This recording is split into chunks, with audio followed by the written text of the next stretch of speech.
నేను ఈరోజు మీకు ఒక స్టోరీ చెప్దాం అనుకుంటున్నా. ప్రోగ్రామింగ్ నేర్పించే ఛానళ్ళ కొత్తగా స్టోరీలు చెప్పుడు ఏంటని అనుకోకండి. ఒక్క 2 మినిట్స్ ఈ స్టోరీ వినండి.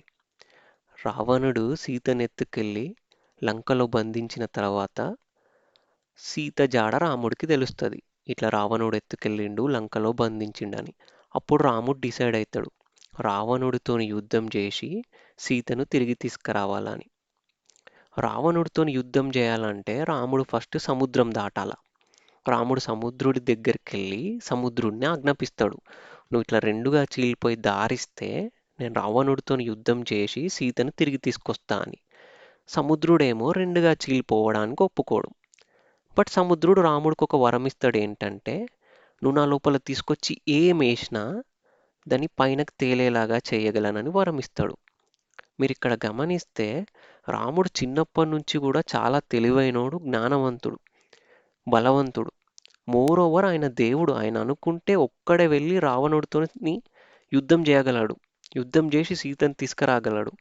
అట్లాంటిది ఆయనకు ఒక సముద్రం దాటుడు లెక్కన. బట్ స్టిల్ ఇక్కడ ఏం చేస్తాడంటే రాముడు వానర సైన్యం హెల్ప్ తీసుకుంటాడు.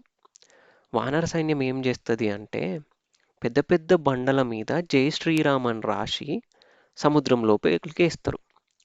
సముద్రుడు ఇచ్చిన మాట ప్రకారం వాటిని తేలేలాగా చేస్తాడు.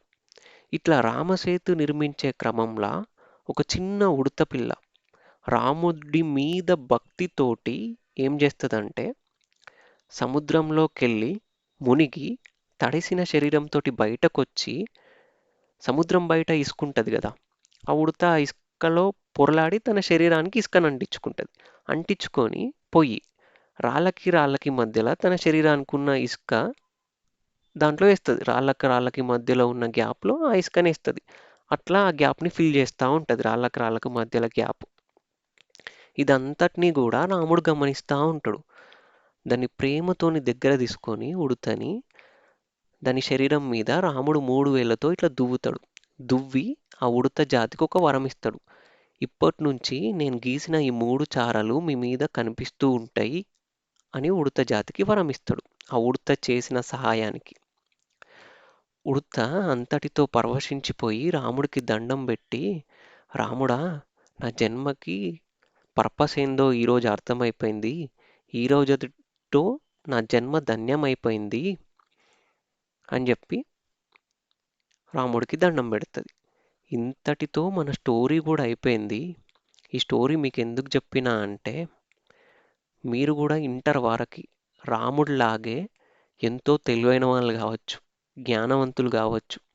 బట్ ఇప్పుడు ఈ బీటెక్ అనే సముద్రం దాటి ప్రోగ్రామింగ్ అనే దాన్ని అచీవ్ చేయడానికి మన అక్విషియా మీకు ఒక ఉడతలాగా సహాయపడుతుంది. మీరు అక్విషియాలో ఏదైనా నేర్చుకొని 4 ఇయర్స్ తర్వాత ఒక ప్లేస్మెంట్ క్రాక్ చేయగలిగితే అదే మీరు మా ఒంటిపైన గీసే చారల్ లాంటివి. మా జన్మకి పర్పస్ ఉన్నట్టే, మా జన్మ ధన్యమైనట్టే అప్పుడు. Thank you so much for trusting us. నేను చెప్పే స్టోరీ మీకు నచ్చితే నేను చెప్పే లెసన్ కూడా నచ్చుతుంది. ఒక్కసారి వచ్చి చూడు. నిజంగా నీకు నచ్చితే సబ్స్క్రైబ్ చేయి. కలుద్దాం.